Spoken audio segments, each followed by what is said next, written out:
Hello, I'm Kevin Costner. Welcome back to 500 Nations.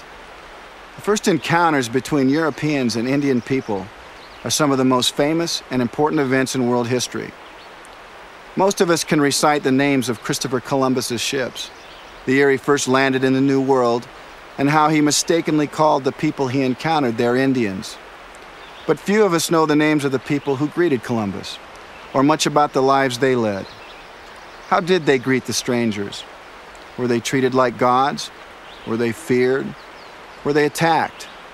Or were they treated as a new and exotic trading partner by a people who had a long history of dealing with other seafaring cultures?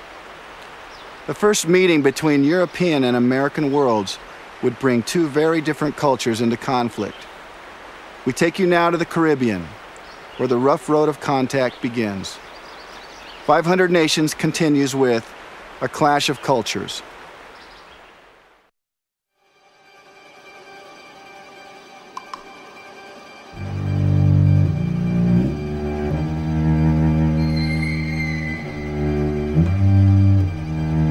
How much damage, how many calamities, disruptions and devastations of kingdoms have there been?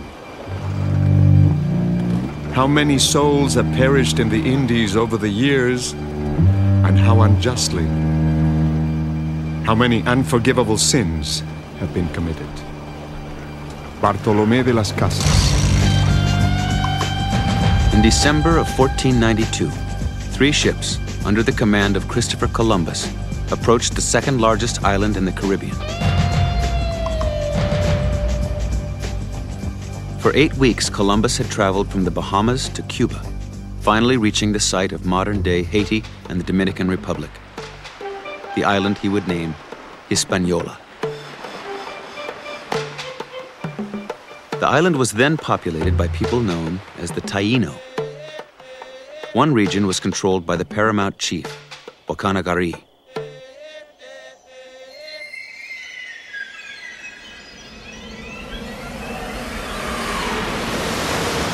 On Christmas Eve, while coasting along the shore, Columbus's flagship, the Santa Maria, ran aground.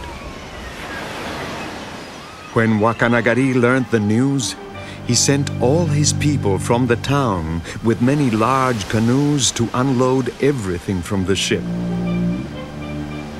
So great was the care and diligence which that king exercised, and he himself was as diligent unloading the ship as in guarding what was taken to land, in order that everything would be well cared for.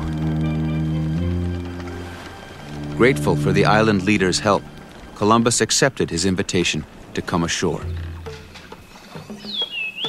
The admiral left to dine on shore and arrived at the time when 5 kings had come, all subject to the one who is called Wakanagari. Wakanagari came to receive the admiral as soon as he had reached land and took him by the arm.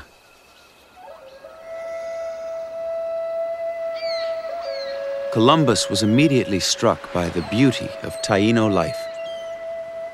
The king observes a very wonderful estate in such a dignified manner that it is a pleasure to see. Neither better people nor land can there be. The houses and the villages are so pretty. They love their neighbors as themselves. And they have the sweetest speech in the world. And they are gentle, and they are always laughing. Christopher Columbus. As a token of gratitude for the rescue of his men and supplies, Columbus presented Wakanagari with a red cape, a prestigious item among the Taino elite. In return, Wakanagari gave Columbus a golden tiara he wore on his head. To Wakanagari, it was a fair exchange, a gesture of mutual respect and recognition, the opening of trade between equals. To Columbus, it was a crown, a symbol of authority. Wakanagari was surrendering his lands and people to Spain. But Columbus was not simply looking to rule people. He saw something much more valuable to his future. He saw gold, the prize he could take back to his sponsors in Europe. There was wealth to be had, and to the Europeans of the time, wealth belonged to those strong enough to take it.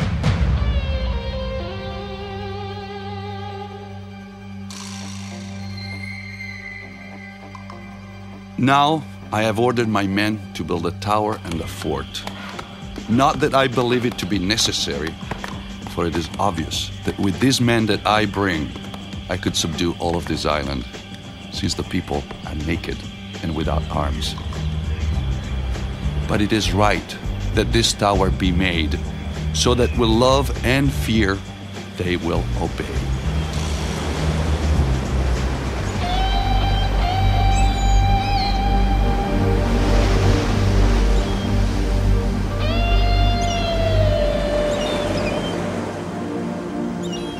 Leaving behind a contingent of men in a fort built from the timbers of the Santa Maria, Columbus set sail for Europe. With him, he would carry the news of a new world, gold and docile island natives.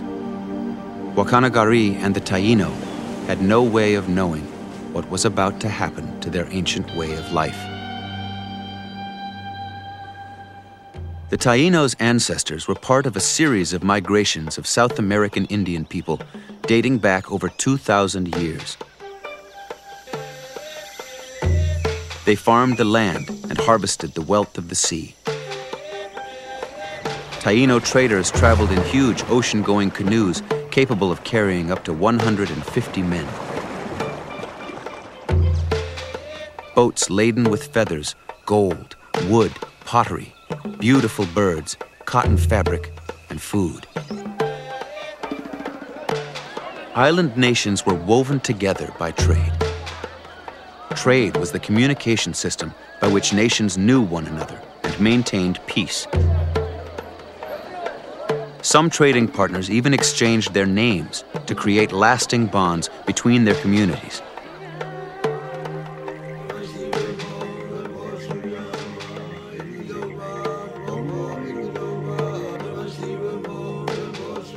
By the time of contact, there were well over 1 million people living in the Caribbean.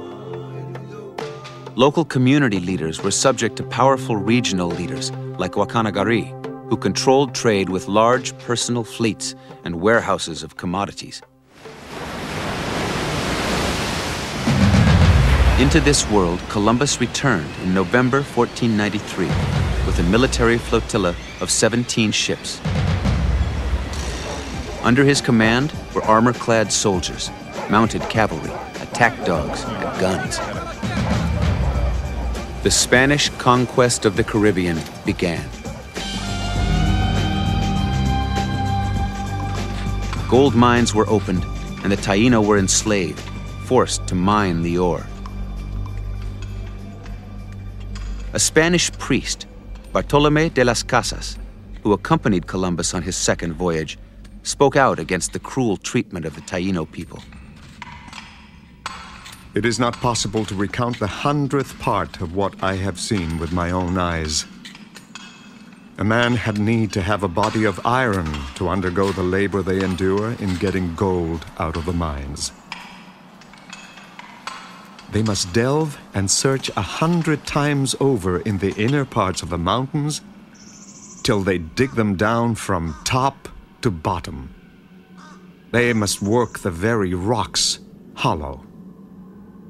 Bartolomé de las Casas.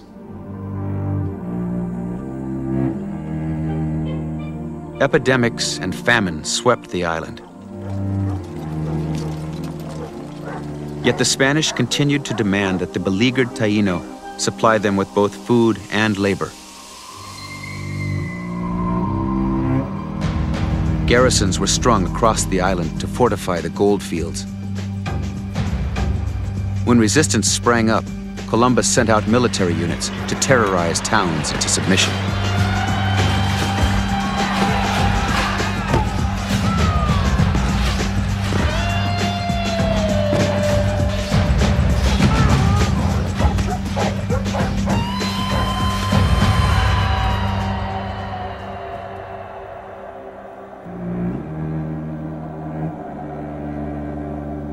They were so relentlessly persecuted and pursued with their wives and children up into the hills, so tired, hungry, and harassed.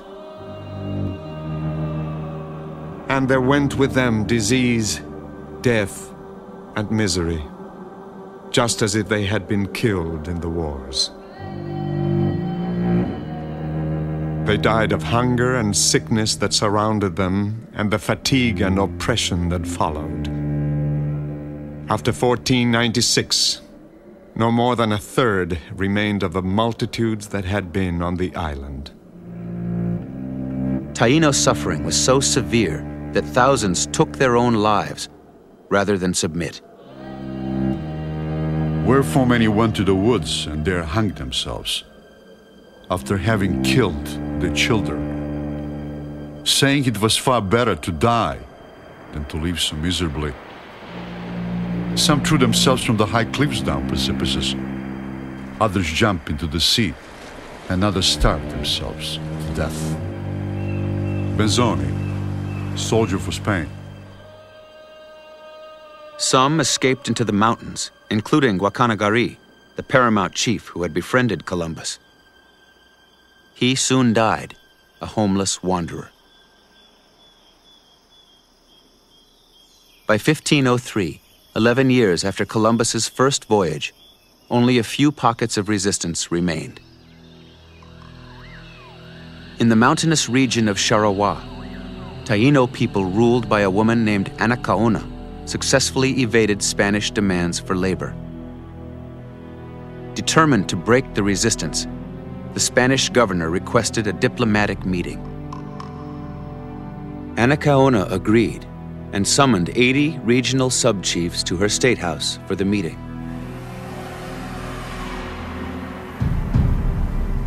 When the 80 leaders were gathered inside, the governor gave a signal and a thatched statehouse was set on fire.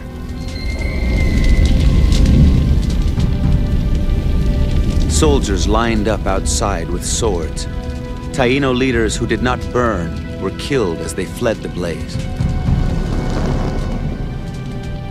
Anacaona was spared, only to be later executed by hanging. In the aftermath of the bloody carnage, a little boy stood among the ashes and smoke beside the charred remains of his father. A boy whose name the Spanish would come to remember well, Enrique.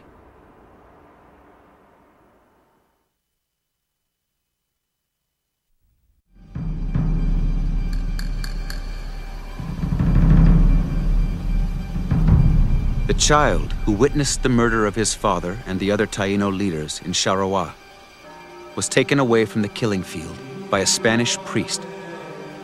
He was placed in the care of missionaries and baptized Enrique. Although raised by Spaniards, he never forgot his own identity, heir to the chiefdom of the Bahoruco region of the island.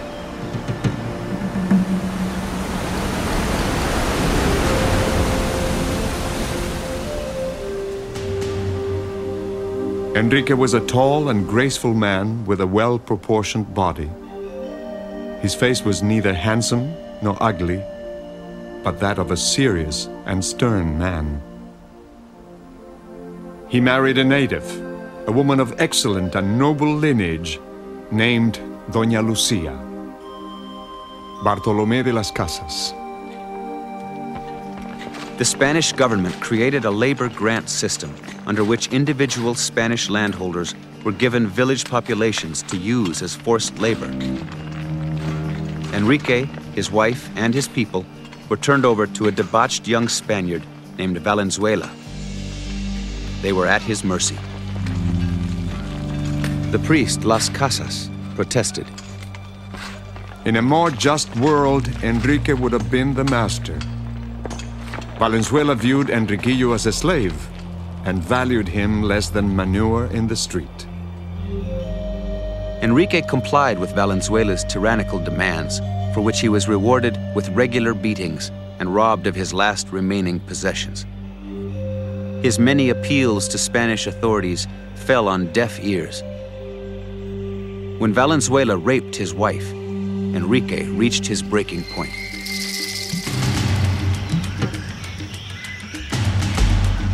He and his followers escaped to their homelands in the lofty Bajoruco Mountains.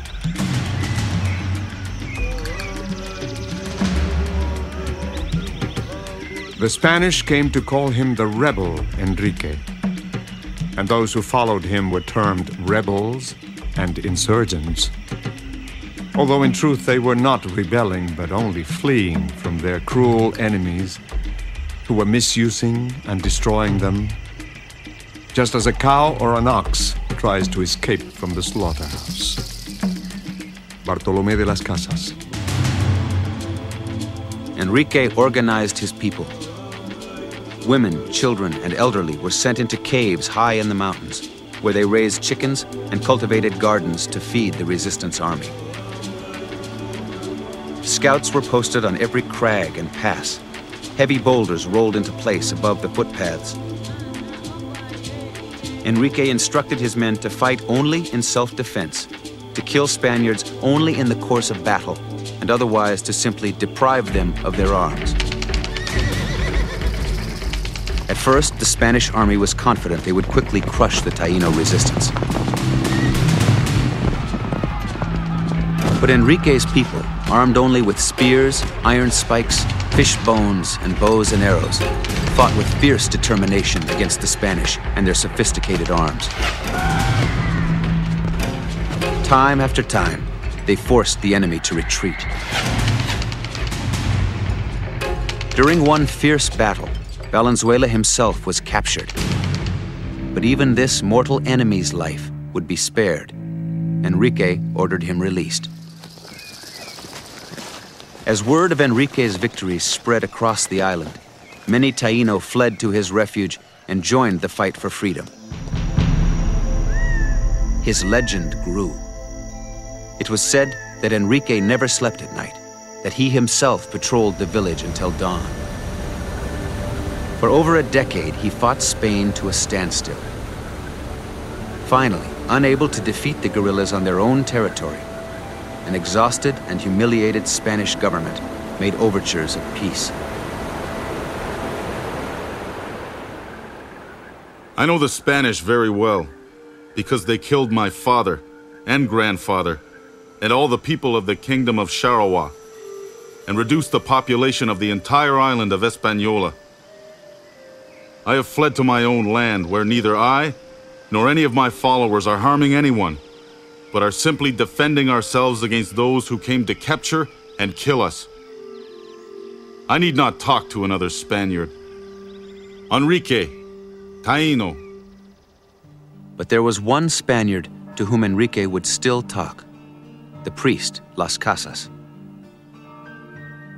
After many years spent demanding the king act to stop Spanish atrocities in the New World, Las Casas had been officially designated protector of the Indians. He now sought out Enrique in his mountain stronghold. 2 months later, Las Casas and Enrique appeared before Spanish authorities and negotiated a truce. 14 years after it began, the rebellion came to an end, but only after the Spanish agreed to guarantee freedom for Enrique's people.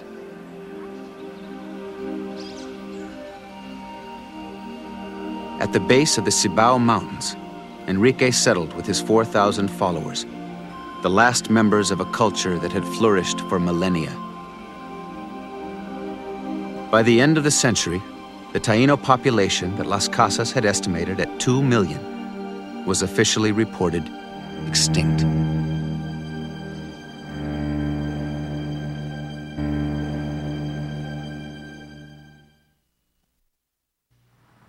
What does the name DeSoto mean to me? It means the personification of evil.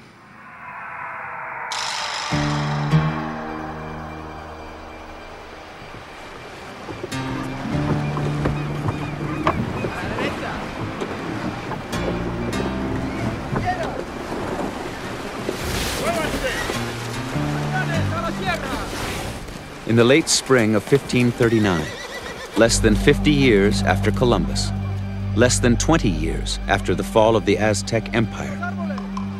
Spanish conquistador Hernando de Soto landed on the West Florida coast north of present-day Tampa Bay.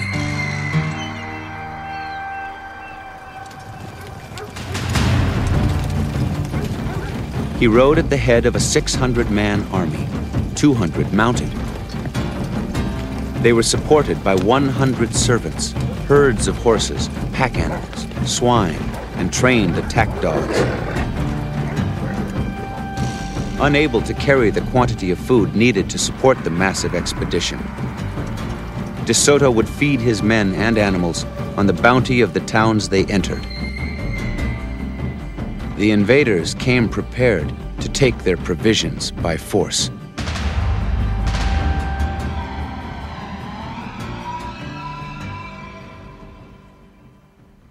In July, De Soto struck north into the lands of the Timucua people, chiefdoms of fishermen and farmers scattered across the northern Florida peninsula.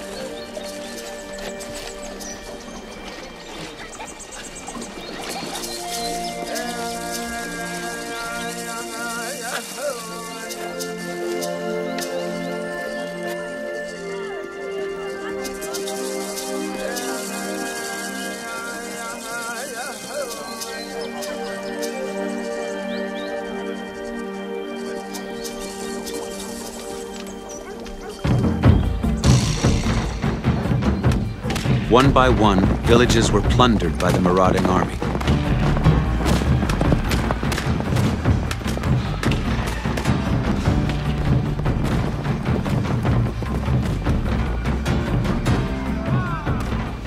Indian people were enslaved as burden bearers, chained together with iron neck collars in groups of 30.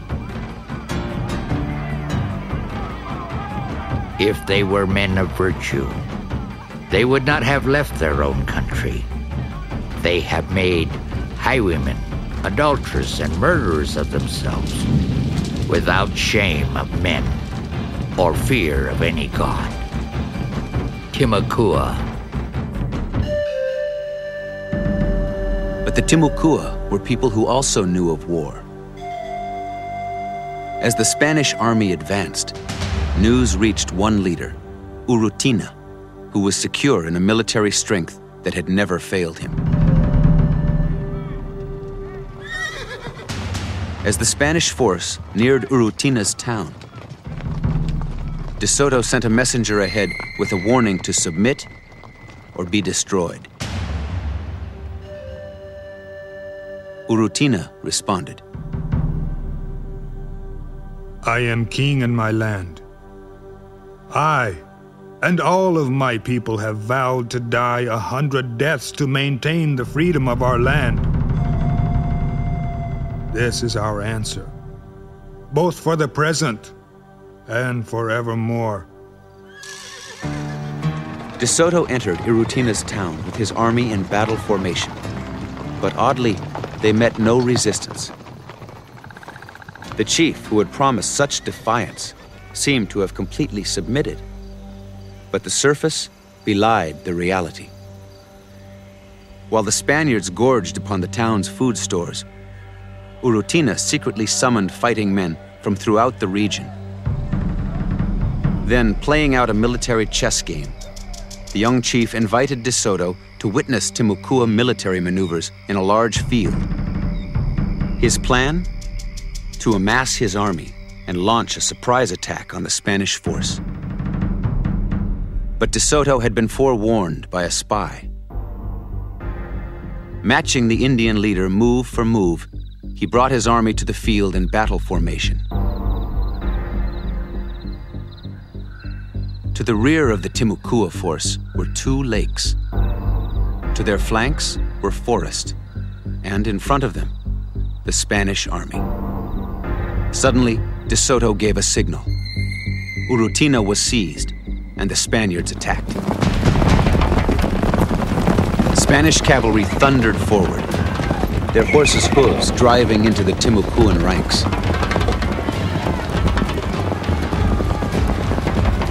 Outmatched, the Indian force fell back.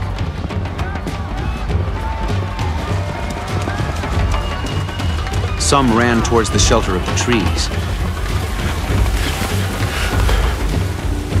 Hundreds more plunged into the lake nearby, swimming out into the deep water to evade their pursuers. The Spaniards fired into the lake, trying to force the Timucua to surrender. Indian resistors had to tread water constantly, but by nightfall, not a single man had yielded. A Spanish chronicler observed the agonizing struggle. And now, they continued to torment the Indians, never once letting them set foot on the shore, hoping that they would become exhausted by the swimming, and as a result give up the more quickly. Thus, they threatened with death those who would not surrender. Regardless of how much the Castilians afflicted them, they could not do enough to keep them from showing their spirit and strength. For even though these men realized that they were without hope of help in the hardships and danger they were experiencing, some chose death as a lesser evil.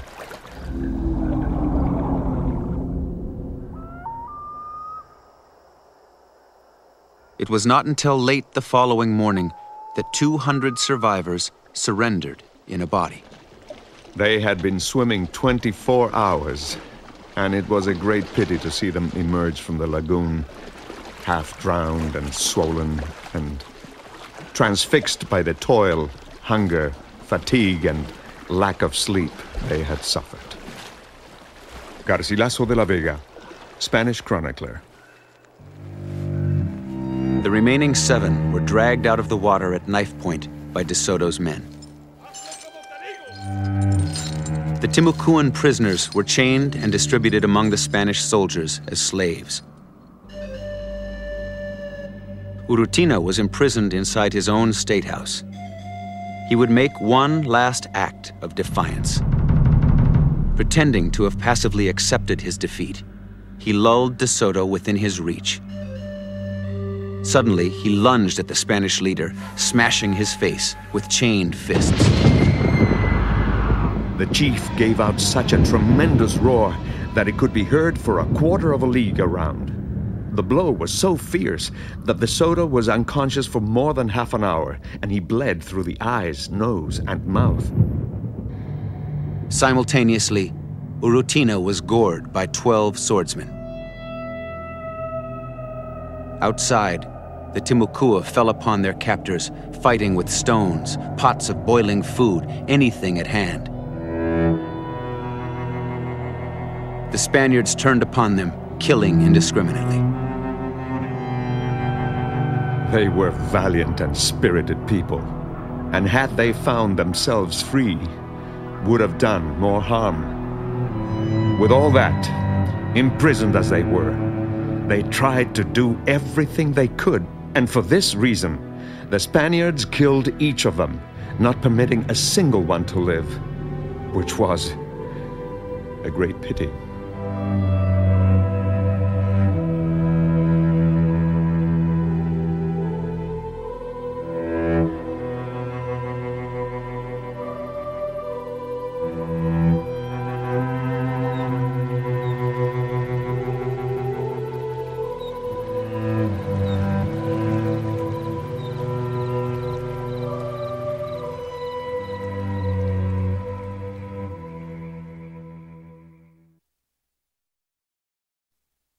In a certain way, I feel like the land has a memory of its own, and the memory of the suffering can still be felt in the southeastern United States.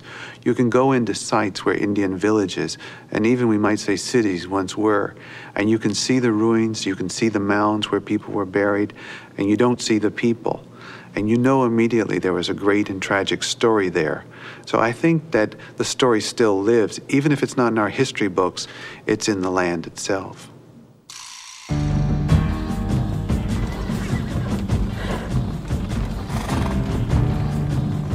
Having laid waste to the Timucua, De Soto marched his army north. In the spring of 1540, he approached a town near present-day Columbia, South Carolina, Coffeetacheki, a farming community with a religious and social heritage reaching back to the ancient mound builders.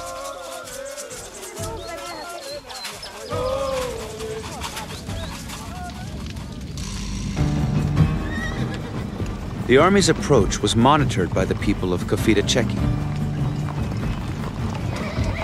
They hid what they could of their food stores and sent their elderly chiefess away to a town removed from De Soto's path.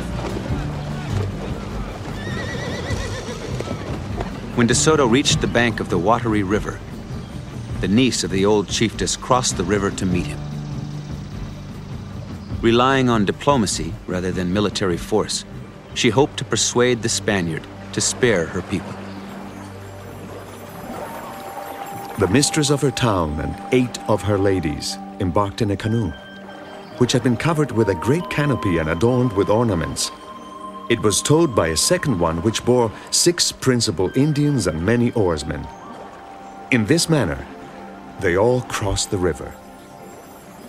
The mistress of Kopita-Cheki came before De Soto and, after paying her respects, seated herself upon a chair which her subjects had brought for her. She alone spoke with the governor. Excellent Lord, although my possibility does not equal my wishes, for goodwill is more worthy than all the treasures of the world which may be offered without it. With very sincere and open goodwill, I offer you my person, my lands, my vassals, and this poor service. Unwrapping a great strand of pearls from her neck, she presented them to De Soto. Struck with admiration, De Soto called her the Lady of Kopita-Cheki.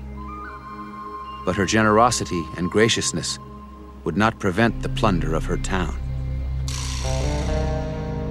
The Spaniards feasted on 600 bushels of corn. They looted the graves and temples for pearls. Then De Soto demanded that the old chiefess be summoned from hiding to gain her submission. Finally, a 21-year-old adopted son of the chiefess was pressed into leading the army to her. The Spaniards marched out of town behind the young guide, stopping sometime later in the forest to eat. He began to grow morose and to sit contemplatively with his hand on his cheek. He gave some long and profound sighs. Then, as he sat in the midst of the Spaniards, he began to remove his arrows one at a time and very slowly. Observing that the Castilians were not watching him, he struck himself in the gullet in such a way as to inflict a mortal wound, and thus died instantly. When the Indian bearers were asked why the boy had taken his life, they explained. He realized that the act of guiding these people to his mother's present location was unworthy of the love she bore him. The elderly chiefess remained undiscovered. But before resuming his march, De Soto took her young niece, the Lady of Kopita-Cheki, as his hostage. After days of traveling west, she managed a daring escape, even recovering some of the plundered pearls. De Soto would not pursue her. He moved on, crossing the Appalachian Mountains. In July, he traveled down a broad river into the territory of the Coosa, what is now northern Alabama. The Spaniards were amazed by the size and wealth of the Coosa nation, where a single day's march took them through 12 towns, each surrounded by vast fields of crops.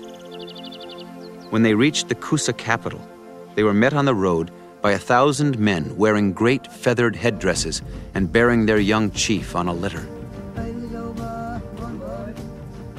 After replenishing their supplies, De Soto and his men departed without serious incident.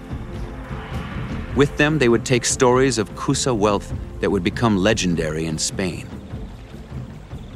As the army headed west, they left behind one man too sick to travel, a decision that would shatter the Kusa world. On October 18th, 1540, De Soto arrived at the fortified town of Movila in the territory of the powerful Mobile nation. The Mobile had been preparing for this moment.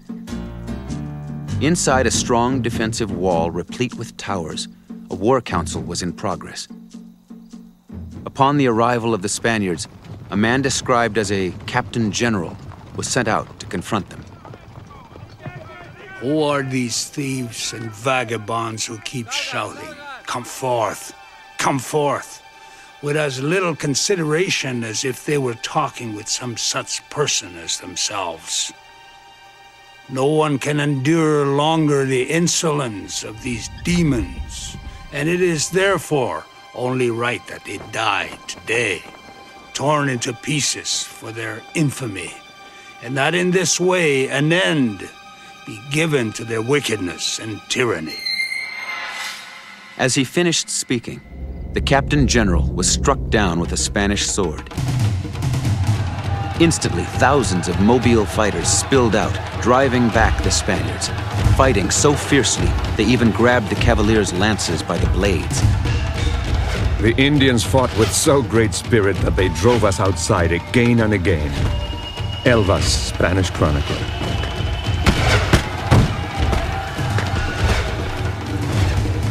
But the Spanish soldiers broke through the town's fortifications with battle axes and drove the Mobile inside their homes.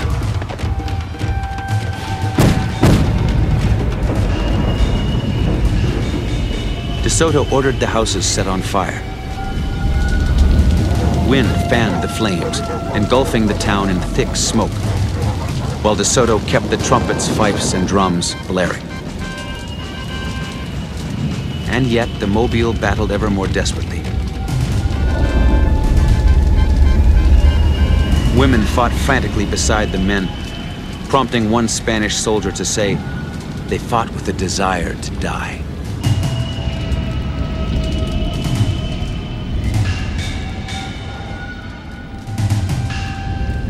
Finally, at sunset, after 9 hours of battle, it ended. Eyewitness estimates of the Mobile dead ranged up to 11,000. Bodies littered the streets between the charred remains of buildings. Even the Spaniards reeled in shock. One soldier emerged from the silence of the aftermath, frozen like a wooden statue, until he died. A Mobile fighting man hung himself by his bowstring, rather than be left to survive alone. 82 of De Soto's men died, and every one of his soldiers was wounded, many seriously. For a month, the army was forced to stop and recover. Then, as the surrounding Indian nations watched in horror, De Soto renewed his march. But his army had been weakened. The tide was beginning to turn. In April of 1541, the invaders reached the Mississippi River. There, De Soto heard stories of the powerful Nации nation, direct inheritors of the grand Mississippian culture. Nации influence, both economic and military, spread in all directions along the Mississippi. Their temple pyramids rose majestically along the banks of the rivers. The Nации paramount chief, Quigaltam, was heir to the tradition of the great sons and spiritual head of a powerful religious aristocracy. His title was Son of the Sun. He was carried on a litter so his feet would never touch the ground. His head was flattened according to Nации custom, and tattoos of black, red, and blue designs were etched across his body. De Soto, claiming that he too was a child of the sun, summoned the Nации leader to the Spanish camp. Quigaltam sent back his reply. With respect to what De Soto said about being the son of the sun, Let him dry up the great river, and I will believe him. With respect to the rest, I am not accustomed to visit anyone. On the contrary, all of whom I have knowledge visit and serve me, and obey me, and pay me tribute. Quigaltam, Nации. De Soto would never meet Quigaltam or see the wealth of the Nации. On May 21st, 1542, he died. His body was buried in the Mississippi. Over the following year, De Soto's army ventured as far west as Texas before returning to the Mississippi. There, they built a flotilla and headed downriver for the Gulf of Mexico.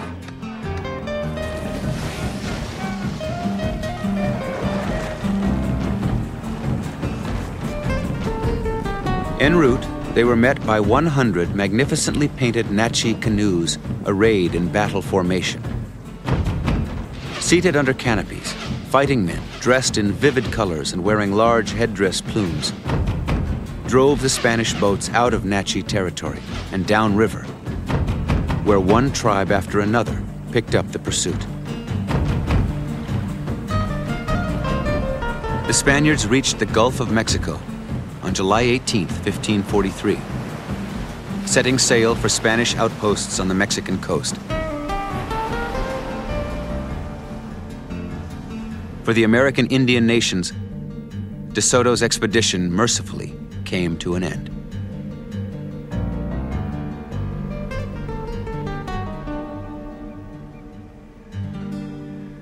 But it would not be the end of De Soto's influence on the continent. 20 years later, another expedition would enter the southeast, this time to colonize.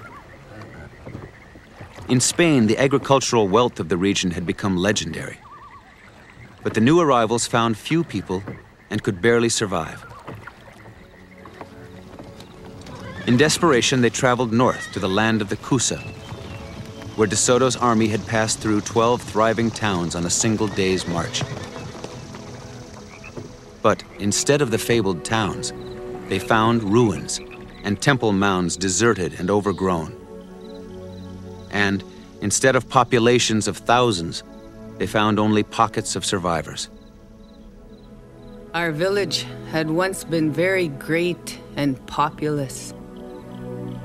But other men similar to you destroyed it and forced us to run away in fear. Nanepakana Kusa. Unknown to De Soto, the sick man he had left with the Coosa carried a weapon far more deadly than Spanish arms. While the army carved a path of destruction through the southeast, a hidden enemy that would take more Indian lives than all the generals and conquistadors combined was secretly traveling among them.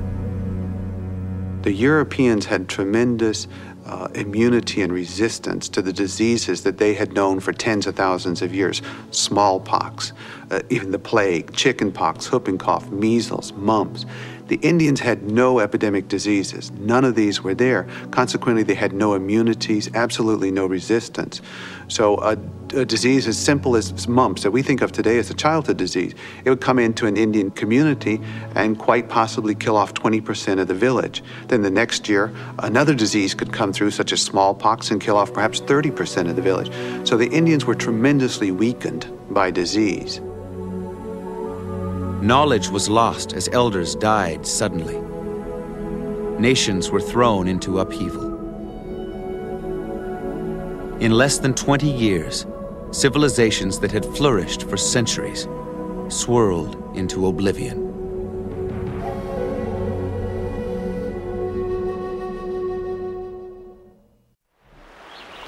Most Americans grow up with the story of the Pilgrims landing at Plymouth Rock and how they were the first to encounter Indian people in an untouched wilderness. But in fact, the arrival of English colonists was by no means the first encounter.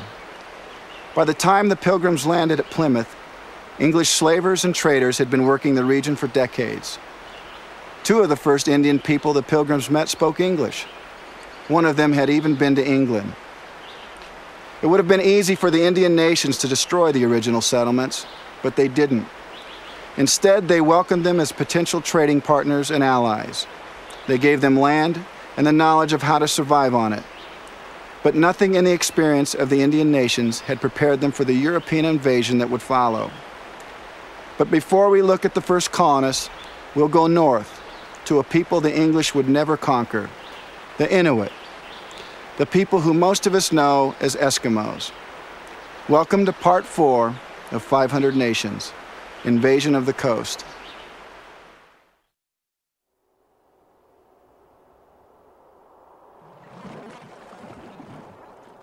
And I think over again my small adventures when, with a shore wind, I drifted out in my kayak and thought I was in danger. My fears, those I thought so big for all the vital things I had to get and to reach. And yet, there was only one great thing, the only thing, to live, to see, in hunts and on journeys, the great day that dawns, and the light that fills the world. Inuit. In the northern reaches of the continent, straddling the Arctic Circle, lies an island larger than Great Britain, Baffinland. This was the world of the East Baffinland Inuit, people commonly known as Eskimo.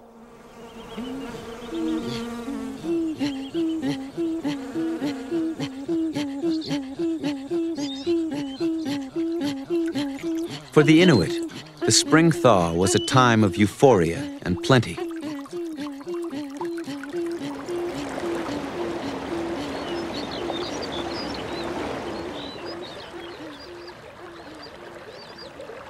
Small bands would move to summer camps along Baffinland's great southern bay.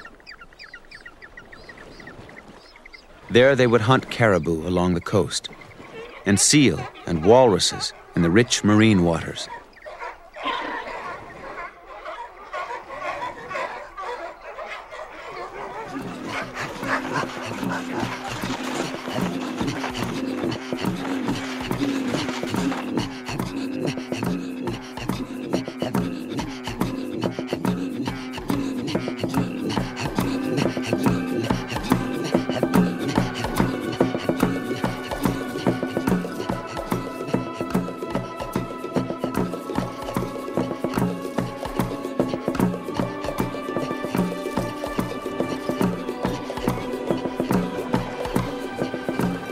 The great sea has sent me adrift. It moves me as the weed in a great river. Earth and the great weather move me, have carried me away, and move my inward parts with joy. Uvavnuk, Inuit. The summer of 1576 would bring something different.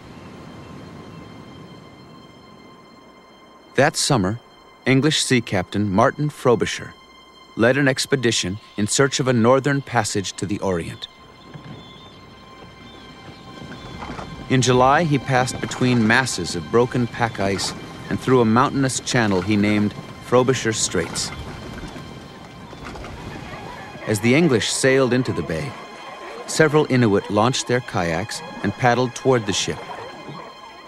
Events were followed by the ship's chronicler. Our captain discovered a number of small things fleeting in the sea afar off, which he supposed to be porpoises or seals or some kind of strange fish. But coming nearer, he discovered them to be men in small boats made of leather. The Inuit offered fish, sealskin clothing, and friendship. One man agreed to guide the Europeans through the straits to a place Frobisher believed to be the Pacific Ocean. 5 sailors were dispatched in a small skiff to row the Inuit guide to his kayak on shore. Then, for reasons that may never be known, the Englishman disobeyed Frobisher's orders not to row out of sight of the ship. Contrary to his commandment, They rowed further beyond that point of the land out of his sight. He could not hear nor see anything of them, and thereby he judged they were taken and kept by force. Although Inuit continued to approach the ship for trade, Frobisher was convinced of treachery. Preparing to weigh anchor, he decided to take a prize back to his patrons in England. The captain was oppressed with sorrow that he should return again back to his country without bringing any evidence or token of any place whereby to certify to the world where he had been. Frobisher held out a bell toward an Inuit trader whose kayak had drawn near the ship.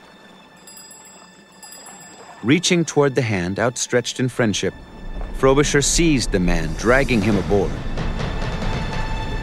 He then set sail for England, leaving behind his 5 missing men.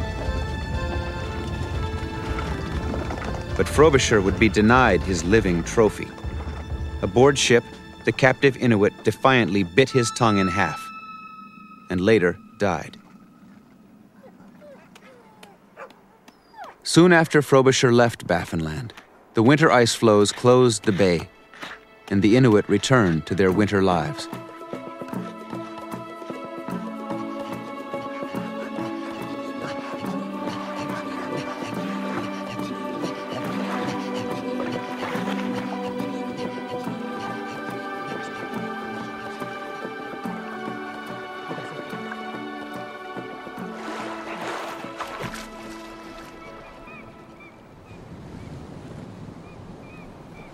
The following summer, Frobisher returned to Baffinland. On July 31st, one of his ships put ashore at a point some 150 miles from where his 5 men had disappeared the previous year. Stumbling upon a vacant Inuit summer camp, they found articles of European clothing. In these tents, they beheld a doublet of canvas made after the English fashion, a shirt, a girdle, 3 shoes for contrary feet and of unequal bigness, which they well conjectured to be the apparel of our 5 poor countrymen. The next day, Frobisher sent 40 soldiers back to the area, where they surprised 18 Inuit men, women, and children.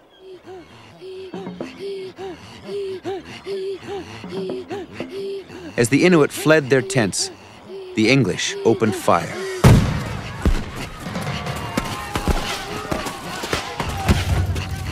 Dodging bullets, the Inuit ran for the shore. Launching a large boat called an umiak, they tried to escape to open water, but English boats forced them back against the rocky coast. Frantically, they climbed up the crags above the waves. Soldiers surrounded them from land and sea. While women and children huddled against the rocks, the Inuit men fought for their lives. And desperately returning upon our men, resisted them manfully so long as their arrows lasted. And after gathering up those arrows which our men shot at them, yea, and plucking our arrows out of their bodies, maintained their cause until both weapons and life utterly failed them.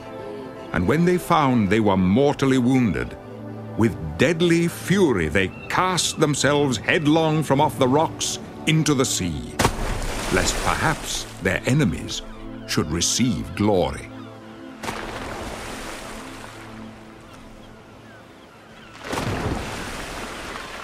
Some Inuit scrambled over the rocks, slippery with blood and the wash of the sea, and escaped.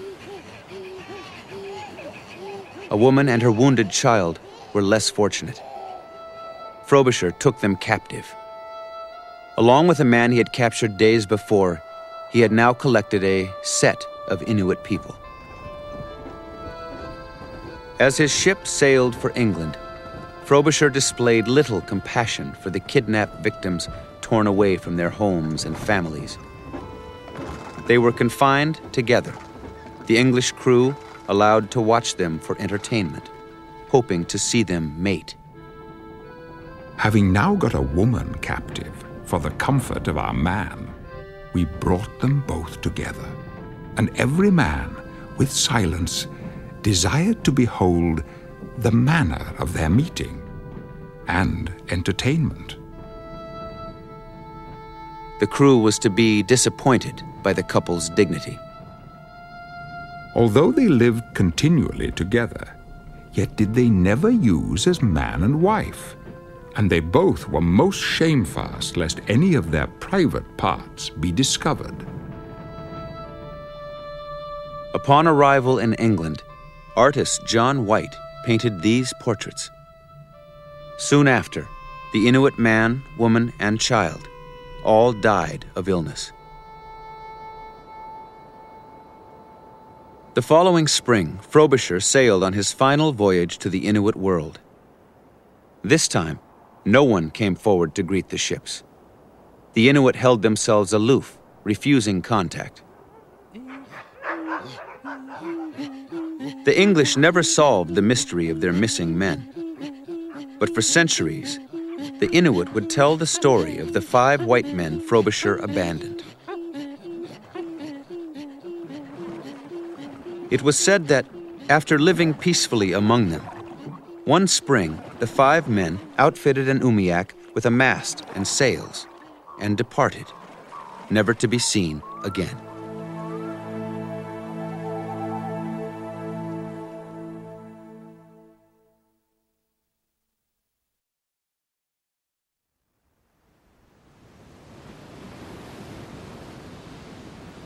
In 1600, the Atlantic coast of North America, the present-day United States, was home to well over 100 Indian nations. Nations nourished by fertile farmlands and bountiful hunting and fishing. Well-maintained gardens produced corn, squash, and a variety of other fruits and vegetables. Summer fishing camps stretched along the barrier islands. Sounds and estuaries swarmed with fish, harvested by traps and nets. Land, people, and teachings had melded into a rich, sophisticated way of life.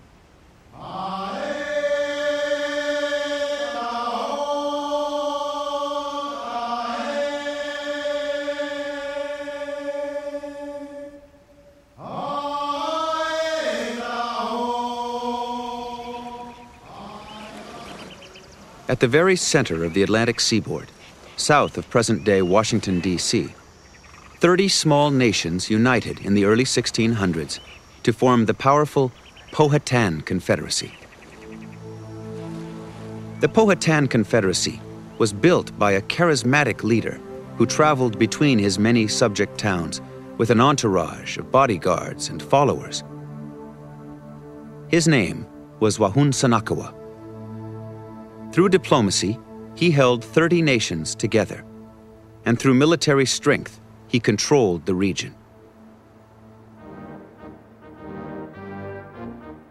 In 1607, an English ship sailed up Chesapeake Bay and into the lands of the Powhatan. The ship was captained by a soldier of fortune, John Smith.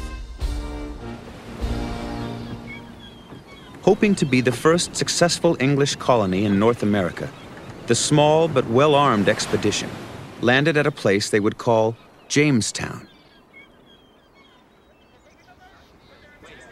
As Jamestown took shape, Wahunsanakawa carefully weighed his options. He could destroy the settlement, but he was well aware of the power of European weapons and knew that an attack would be costly in Powhatan lives. Wahunsanakawa also saw the advantage of trade for European weapons and tools. He chose to watch and wait, monitoring the progress of the settlement through the eyes of his most trusted ally, his brother, Opishkankano, chief of the most powerful Powhatan nation, the Pamunkey.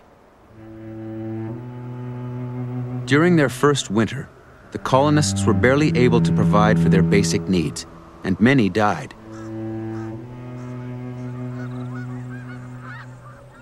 Opishkankano reported that the desperate English had begun entering Powhatan towns and taking food by force.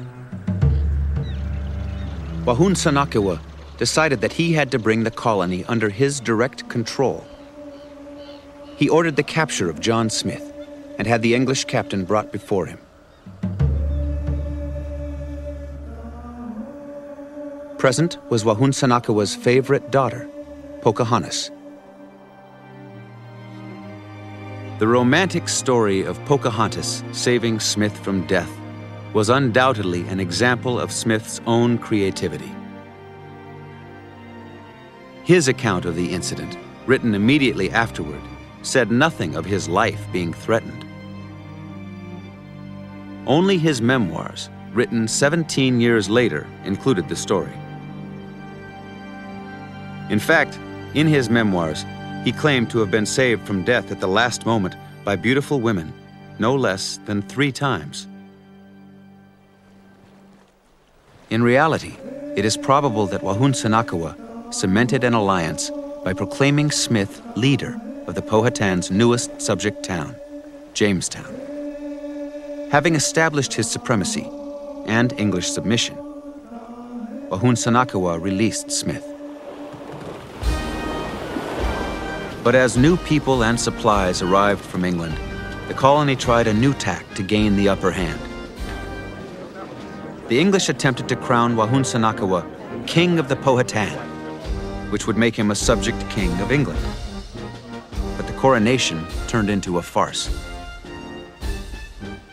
And a foul trouble there was to make him kneel to receive his crown, he neither knowing the majesty nor meaning of a crown, nor bending of the knee, endured so many persuasions, examples, and instruction as tired them all. At last, by leaning hard on his shoulders, he a little stooped, and Captain Newport put the crown on his head. John Smith, English captain. The true balance of power was reflected in the trade between the two nations. The English were forced to pay extremely high prices in copper and trade goods for Powhatan food. New arrivals to the colony were shocked at the exchange rate, and the situation was an embarrassment to John Smith and the English.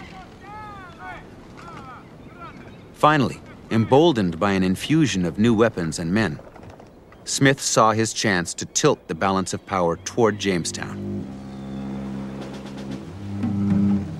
In January 1609, he took a military contingent into a Pamunkey town and seized Opishkankano and held him at gunpoint.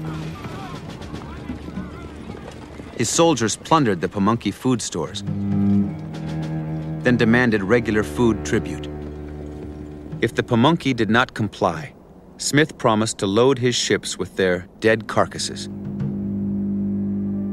Despite the assault, Wahun Sanakewa strove to maintain the peace. Why will you take by force what you may have quietly by love? Why will you destroy us who supply you with food? What can you get by war? We are unarmed and willing to give you what you ask if you come in a friendly manner and not with swords and guns. Wahun Sanakewa, Powhatan. But the English allowed for no diplomatic solution. No longer pretending to respect Powhatan authority, they used their weapons to take what they wanted, including Powhatan land.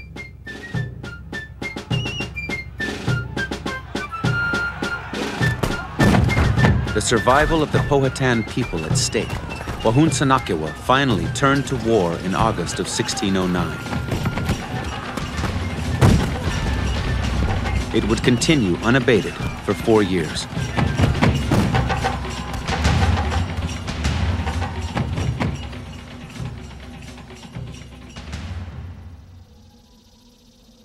Then, in April 1613, Pocahontas was kidnapped for the ransom of all English prisoners of war. The English captives were released, but Pocahontas remained a hostage. While held, she was indoctrinated daily in English customs and Anglican religion.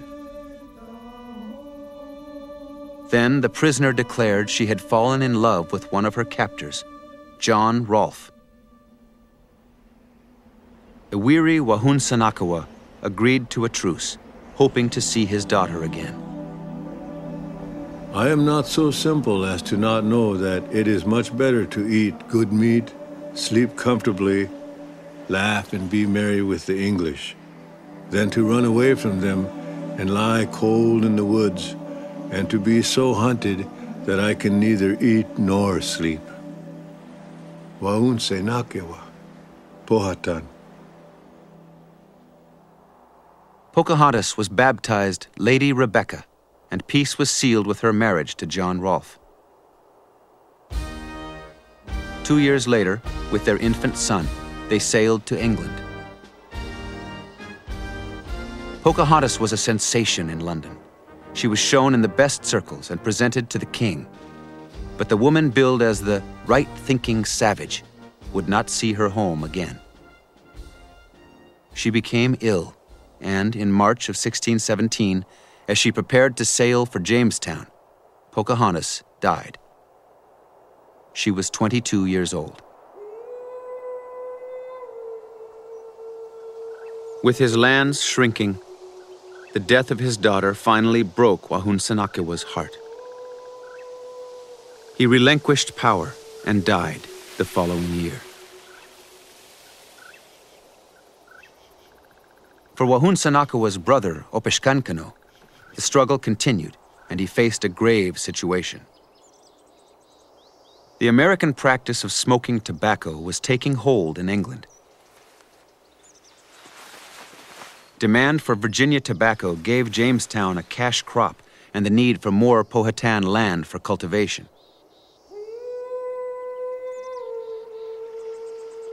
For the next 25 years, Opishkankano would lead the Powhatan in wars for their land and sovereignty.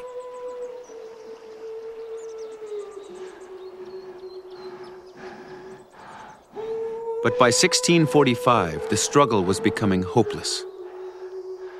The aged Opishkankano was carried into battle on a litter. He could not walk without help. He could not see without his servants holding his eyelids open. The last Powhatan War ended with the capture of the 90-year-old leader.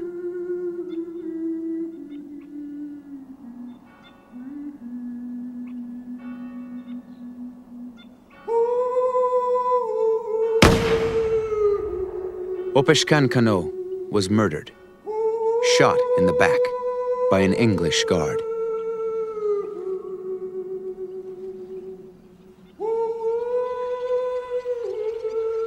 The powerful Powhatan Empire had proved unable to stem the tide of colonial expansion. On the little land that was left them, Powhatan people live to this day. Some descendants of the two brothers who guided their people through the first generation of contact.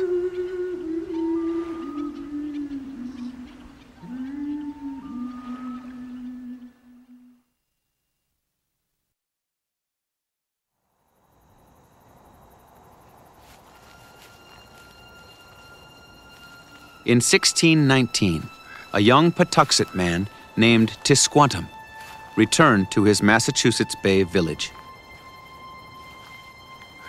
But no mother or father or wife hurried to welcome him home.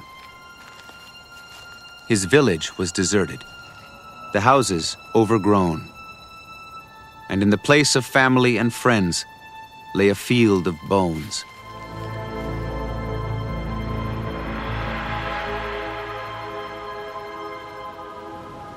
Five years earlier, Tisquantum had been captured by Englishmen and taken to Spain to be sold into slavery. Freed by Spanish priests, he made his way to England. From there, he worked his way back to North America as a guide and interpreter on an English ship. Tisquantum's village had been decimated by disease brought by the same English slavers who had abducted him. Now he stood in the shattered remnants of his home. This year there would be no ceremony of thanksgiving for the bounties of the earth and sea. No thanks for the corn, the wild turkeys and geese, the lobsters, walnuts, and berries that were so plentiful. Tisquanum's long journey finally ended in Montauk, capital of the neighboring Wampanoag nation, themselves recovering from the ravages of European diseases.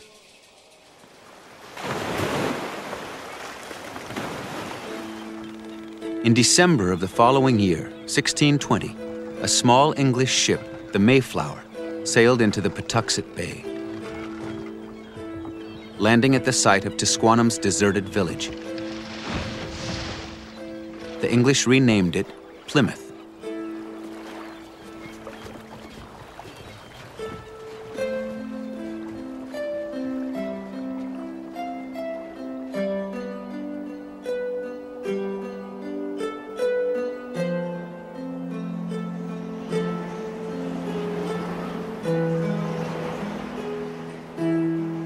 The Pilgrims' first winter was a hard one.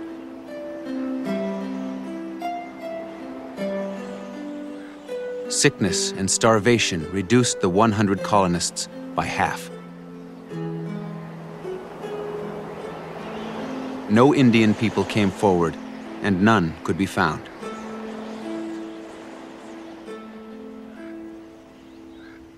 With the coming of spring, the surviving Pilgrims were amazed by the appearance of one Indian man who greeted them with the word, "Welcome." His name was Samoset. He had learned some broken English among the Englishmen that came to fish at Monhegan. We questioned him of many things. He told us the place where we now live is called Patuxent, and that about 4 years ago, all the inhabitants died of an extraordinary plague, and there is neither man, woman, nor child remaining, as indeed we have found none, so that there is none to hinder our possession or lay claim unto it. William Bradford, Plymouth Colony. Samoset left Plymouth and traveled to Montauk to bring word of the fledgling colony to the Wampanoag leader, Massasoit. Within days, Massasoit and an entourage set out on the trip to Plymouth. Samoset was sent ahead with someone whose English was even better than his own. Tisquanum, the last Patuxet, the one person who could truly call Plymouth home. Later that day, Massasoit arrived. He was a very robust man in his best years, grave of countenance and spare of speech. His face was painted with a red, like mulberry, and he was oiled both head and face. William Bradford, Plymouth Colony. Using Samoset and Tisquanum as interpreters, Massasoit negotiated a treaty with the Pilgrims for peace and mutual protection. Massasoit had reason to seek allies. The European epidemics had wiped out a vast majority of the Wampanoag people and neighboring nations. However, their powerful rivals to the west, the Narragansett, were left untouched. An alliance with the Pilgrims would help the Wampanoag regain their diplomatic strength. Why would they want to have two enemies? The Narragansetts, whom they could probably consider to be their biggest threat, or these gnat-like English people that kept coming around the country, but they never seemed to stay before. Now all of a sudden they got a group of them that's building houses that have brought their families, women, first time English women have been in New England. Native logic would say, well, you don't bring your women where you're going to make war. So let's make peace with these people, use them as allies. They got their strange weapons, and if we make peace with them first, before anybody else does, then we'll have them on our side and we won't have to face their guns. While Massasoit and his entourage returned to Montauk, Tisquanum remained with the Pilgrims on his beloved homeland. and taught the new arrivals how to plant and where to fish. In the fall, 20 acres of Indian corn stood at Plymouth ready for harvest. And just as Tisquantum taught the Pilgrims to plant, he must have told them of the annual ceremony of Thanksgiving. A ceremony of thanks to celebrate the gifts of their world. The Pilgrims embraced the event and invited Massasoit and his Wampanoag to share their bounty. The Indian leader arrived with 90 of his people and 5 deer for the feast.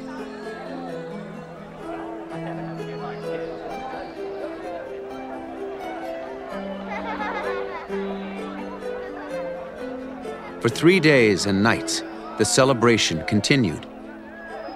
Prayers and dances, alternating with shooting contests, wrestling matches, and games. The Thanksgiving of 1621 would be remembered as the Pilgrims' first. But for the Wampanoag, such a day of thanks had occurred from the beginning of time. We believe that everything that was given to us was a gift from the Creator. So because it was a gift, we remembered to give thanks. And we did that in all of the ways that we could. And this was the basis of our ceremonial life. And because everything was a gift, we realized there was an obligation that comes with a gift, and that obligation was to share. Because if we didn't share, there was no reason for the Creator to continue to give us those gifts. At the end of the first Thanksgiving, the Pilgrims and Wampanoag promised to make the feast an annual celebration of their harvests and friendship. But the relationship between the nations was destined to change.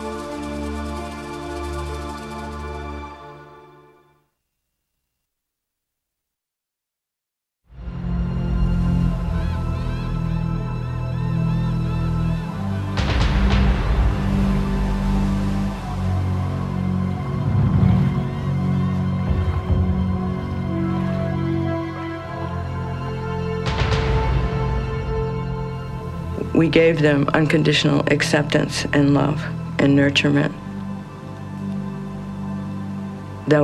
Otherwise, they would have been massacred at the beach. When the English first came, my father was a great man, and the English a little child. He constrained other Indians from harming the English. He gave the English corn and showed them how to plant.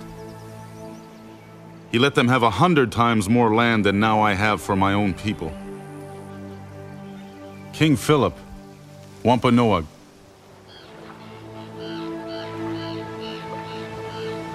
For almost 40 years, while the Plymouth colony rapidly expanded, Massasoit maintained peace between his Wampanoag and the English. The Massasoit of the Wampanoag Nation, he was a magnificent peacekeeper. And that 50 years of peace maintained between us and the English was really due to his intelligence, integrity, and love for the people. By the time of Massasoit's death in 1660, a new generation had risen to power in Plymouth. They had long forgotten his generosity. Leadership passed to Massasoit's 24-year-old son, Philip. He would become known as King Philip. But then when Philip took over, he was a different sort of a person. He was going to fight to the end for his people. In 1662, when King Philip came to power, the growing colonies held 50,000 residents. In New England, Indian nations found themselves surrounded. Their agricultural lands shrinking, many Wampanoag were left with little choice but to work for the English as laborers and servants. But it wasn't just land and liberty they were losing. Their culture and traditions were also under attack. The English They thought of Wampanoags as inferior all the way around, from a standpoint, especially the religion. And then as a people, they were savages. Zealous Puritans set out to convert them, pressuring many to abandon their homes and beliefs and to move to newly established praying towns. With little regard for the laws of the sovereign Wampanoag nation, the English arrested King Philip's people for violating the Puritan code of ethics, the Blue Laws. Individuals were prosecuted for hunting and fishing on the Sabbath, for using Indian medicine, and entering into non-Christian marital unions. The women, when we went out for our moon lodge and spent time alone or with our friends who also had their moon at the same time, and we sit out there in the woods alone chatting and purifying, they made laws against us that we couldn't do that we needed to be in the village, we needed to be working, except for on the Sabbath. In Plymouth, Indian people were sentenced to death for denying the Christian religion. Pray or be shot was the method of conversion. That's how the first Christian Indians had Christianity brought to them. King Philip took an uncompromising stand against the repression. You see this vast country before us, which the Creator gave to our fathers. You see these little ones, our wives and children. And you now see the foe before you. They have grown insolent and bold. All our ancient customs are disregarded. Treaties made by our fathers are broken. Our brothers murdered before our eyes. King Philip, Wampanoag. 15 years after his father's death, King Philip finally urged his people to war. Our ancestors' spirits cry to us for revenge. These people from the unknown world will cut down our groves, spoil our hunting and planting grounds, and drive us and our children from the graves of our fathers. King Philip had no other choice because his land was being taken away. His people, the allegiance of his people, was being eroded. The war itself was not only over land, it was also over the right to follow our own traditions the Creator had given us. On June 24th, 1675, King Philip's War began.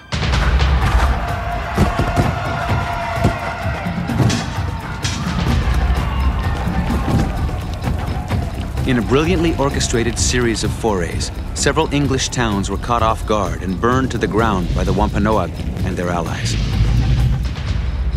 An Indian never forgets a kindness, but he never forgives a wrong. And because there had been so much kindness shown during those good years between Massasoit, King Philip's father, and those settlers that came, King Philip never forgot any of those families had been close to he and his family. And he spared them. He actually even sent warnings to some of those families during the war that the towns would be burned so they could escape with their families. As Indian victories mounted, hysteria gripped the settlements. It was reported that Indian troops hung upon the fringes of the English towns like the lightning on the edge of clouds. On the side of a bridge over the Charles River, one of King Philip's men posted a taunting message. Know by this paper that the Indians that you have provoked to wrath and anger will war, if you will. There are many Indians yet. You must consider the Indians lose nothing but their life. You must lose your fair houses and cattle. James, Nipmuc. Through the fall and winter, fortune favored King Philip's forces. Then, a series of defeats demoralized some Wampanoag allies. The Great Swamp Massacre was where over 300 Native American old women and children were all burnt alive in their wigwams. just 6 days before Christmas, December 19th, 1675. And one historian recorded that the smell of burning flesh so moved one of the pilgrim soldiers that he later asked one of his superiors whether burning their enemies alive was consistent with the benevolent principles of the gospel. The fortunes of war were turning. With the coming of spring, their winter food stores were depleted and they were unable to plant or replenish their supplies. King Philip's people were starving, and English troops hunted them as though trailing a wounded animal.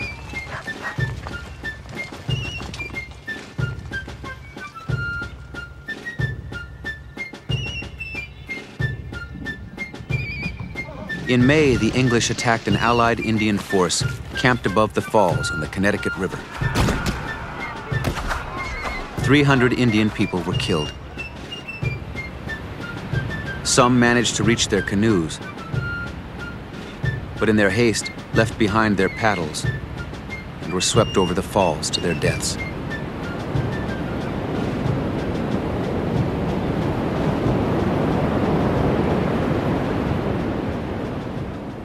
For the next 2 months, King Philip and his people evaded capture, but the noose was tightening. In August, English troops fell upon his camp, killing or capturing 173. King Philip narrowly escaped, but among those captured were his wife and 9-year-old son. In Plymouth, the clergy decided their fate. They were sold into slavery in Bermuda. My heart breaks. Now, I am ready to die. He would choose where he would die. King Philip returned to his home at Montauk, where his father, Massasoit, had often fed and entertained the pilgrims decades earlier. In the dawn light of August 12, 1676, an English and Indian army surrounded the sleeping camp.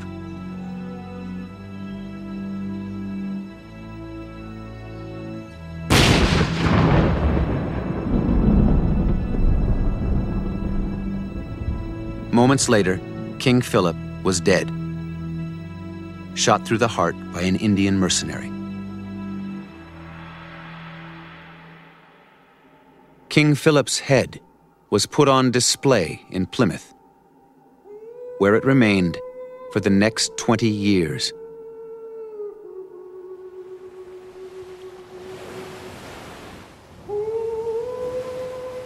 We all have a purpose, a role in life, and the Creator, in all of his wisdom, saw fit to spare us. We all could have been burned alive in the Great Swamp. We all could have been slaughtered in that war. But we were left here for a reason, and I believe that part of that reason is to be a conscience for this society, to prevent those same kinds of mistakes from continuing to be repeated over and over. That's what I see as my purpose, as the purpose of all of our Native people who will stand up and continue with that spirit that King Philip, Pontiac, Geronimo, all of our great leaders have had.